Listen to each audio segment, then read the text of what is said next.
Hello दोस्तों, नमस्कार। Exam राज channel में आप लोगों का स्वागत है। मैं पीएम किसान पोर्टल के में आ चुका हूं सेल्फ वाले में। आप भी पीएम किसान सेल्फ वाले में आ जाए। अब आज आपको बताएंगे एक प्रॉब्लम बहुत काफ़ी आ रही है दोस्तों। इस समय ये प्रॉब्लम आ रही है कि जो भी कैंडिडेट है वो कैंडिडेट जिनका पैसा बेनिफिशियरी था वो आ रहा था, लेकिन इस समय क्या दोस्तों हो रहा है कि आपके जो भी अकाउंट है उसमें पैसा तो नहीं आ रहा, नो सीडिंग का प्रॉब्लम आ रही है। तो आपको यहाँ पर पहले बेनिफिशियरी स्टेटस के लिंक पे जैसे ही क्लिक करना है। जैसे ही क्लिक करेंगे उसके बाद आपका यहाँ पर एक न्यू पेज खुल के आ जाएगा। यहाँ पर आपको आपका मोबाइल नंबर मांगा जाएगा, या तो आपके पास रजिस्ट्रेशन नंबर है तो रजिस्ट्रेशन नंबर दीजिए। अपने भी अकॉर्डिंग जो भी आपका रजिस्ट्रेशन नंबर है आप दे सकते हैं, या तो आप यहाँ पर मोबाइल नंबर चूज करके आपको यहाँ पर क्या करना है दोस्तों, आपको यहाँ पर मोबाइल नंबर लिखना है। जैसे मोबाइल नंबर फीड करेंगे फिर उसके बाद यहाँ पे कैप्चर फिल करने के लिए कहा जाएगा। यहाँ पे आप अपना कैप्चर फिल कर लीजिए। कैप्चर फिल करने के बाद आपको फॉर्म को दिखाते हैं क्या प्रॉब्लम आ रही है। काफ़ी प्रॉब्लम दोस्तों आ रही है। बहुत ही बेनिफिशियरी जो होती हैं वो काफ़ी परेशान है, क्योंकि इस समय क्या हो रहा है कि नो सीडिंग का बहुत ही यहाँ पर दिखा रहा है प्रॉब्लम, और बहुत सारे सेवा वाले भी नहीं समझ पा रहे हैं कि इसमें क्या है। जैसे कि यहाँ पर देखिए आपका इनका नाम सब कुछ तो वेरीफाई है, एलिजिबिलिटी है, इनके पास आधार कार्ड पेमेंट है और अकाउंट नंबर या नहीं दिया गया है। इससे नहीं कोई दिक्कत नहीं है, क्योंकि आधार कार्ड से जो भी अकाउंट नंबर लिंक होगा उसी में ही पैसा जाएगा। आप इसे यह ध्यान रखिए दोस्तों, आधार कार्ड से जो भी अकाउंट नंबर लेंगे उसी में पैसा जाएगा। यहाँ पर देखिए आपका यहाँ पर बताया गया है PFMS bank statement farmer recorded has been rejected to PFMS bank account. इसका मतलब ये हुआ पीएफएमएस बैंक का रिजेक्शन कर दिया, reason UIDAI disable to for DBT. इसका मतलब ये होगा, तो पहले आपको बता दें कि इसके लिए आपको करना ये पड़ेगा, आपको बैंक पे जाना पड़ेगा, और या तो आप किसी साइबर कैफे के पास जाए, एनपीसीआई का फॉर्म लीजिए, फॉर्म को फिलअप करके उसके बाद आधार कार्ड अटैच करके अपने बैंक में जो भी बैंक के कर्मचारी हो उससे कह दीजिए कि मेरा बैंक एनपीसीआई के द्वारा आपका लिंक कर दें।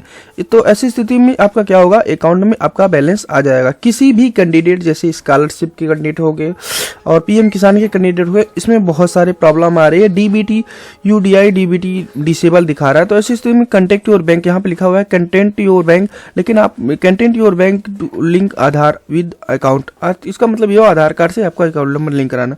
तो बहुत से कैंडिडेट ऐसे भी हैं जिनका आधार कार्ड अकाउंट से तो लिंक है, लेकिन इस वजह से भी नहीं आ रहा है। तो ऐसे स्थिति में वो क्या करेंगे, तो इनको एक ही सोल्यूशन है, जो एनपीसीआई, ध्यान सुनिए, एनपीसीआई का फॉर्म लीजिए और उस फॉर्म को फिलअप करके आधार कार्ड और एनपीसीआई का फॉर्म जमा कर दीजिए। अगर वो आपका कर्मचारी आपका अटैच कर देंगे तो ऐसी स्थिति में आधार कार्ड आपका बैंक अकाउंट से वो जो है एनपीसीआई का फॉर्म, जो एनपीसीआई का जो फॉर्म होता है इसलिए भराया जाता है क्योंकि जो भी आपका सर्वर है आधार कार्ड से अकाउंट लिंक है, लेकिन ऐसी स्थिति में आपका फास्ट वर्किंग नहीं कर रहा है। तो इसे फास्ट वर्किंग करिए, आधार कार्ड से जो है एनपीसीआई का लिंक कराने के लिए एनपीसीआई अकाउंट से लिंक हो जाएगा। तो ऐसी स्थिति में आपका जो पेमेंट है ऑटोमेटिकली डायरेक्टली आपके अकाउंट में सेटल हो जाएगा। तो इसलिए आपको बता दें आपको क्या करना है, एनपीसीआई का फॉर्म फिलअप करना पड़ेगा।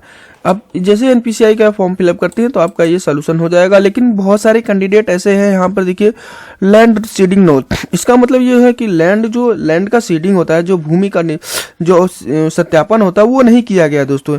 इनको क्या करना है दोस्तों कि इनको ये करना है कि बैंक आपको इनको जाना है बैंक ये स्लिप निकालना है स्टेटस का, और आपके पास जो भी आपका खेत का कागज है, खतरा नकल जो उसको लेना है। फिर उसके बाद आपको जाना है नेपाल के पास जाने के बाद आपको क्या करना है दोस्तों, वहां से बोलना है कि सर मेरा जो है नो सीडिंग का प्रॉब्लम आ रहा है, आपने खाते का जो खेत है उसका सत्यापन नहीं किया है, जिसकी वजह से मेरा बैलेंस रुका हुआ है। तो जैसे कि कई सारे कैंडिडेट में बहुत सारे प्रॉब्लम आ रहे हैं, तो ऐसे जो भी नो सीडिंग वाले हैं तो और सीधे जाए नेपाल के पास, वहां से वेरीफाई कराएंगे तभी इनका बैलेंस आएगा।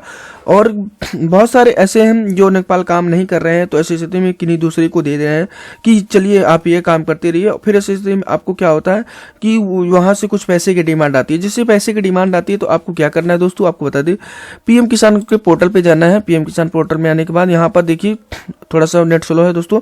पीएम किसान के पोर्टल पे आने के बाद आपको बताते हैं क्या करना है उनके लिए, क्योंकि अभी एक जो कैंडिडेट था उसने क्या किया, उसके में भी नोट सीडिंग का प्रॉब्लम था। तो ऐसी स्थिति में उससे 500 रुपये मांगा गया, बोला गया कि 500 रुपये दीजिए आपका काम कर दिया जाएगा। तो ऐसी स्थिति में उसने बोला कि मैं 500 रुपये तो 500 रुपये उसने दिया और उसका काम तो हो गया।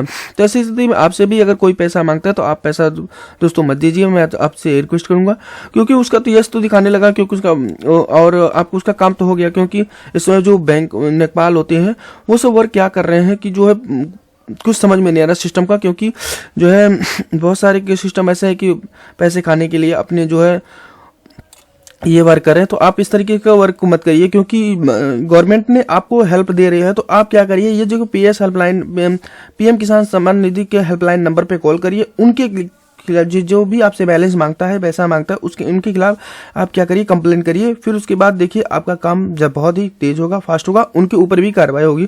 क्योंकि दोस्तों आपको PM किसान सम्मान निधि से आपसे डॉक्यूमेंट मांगा जा सकता है, ना कि बैलेंस पैसा मांगा जा सकता है। इसलिए आपको ये रिक्वेस्ट करूंगा कि आप जो है, आपसे कोई भी व्यक्ति कैंडिडेट अगर 200, 400, 500 रुपया, 1000 रुपया अगर मांगता है, तो ऐसी स्थिति में आप पेमेंट मत करिए। आप डायरेक्टली उनके ऊपर कंप्लेन कर सकते हैं PM किसान हेल्पलाइन नंबर पे।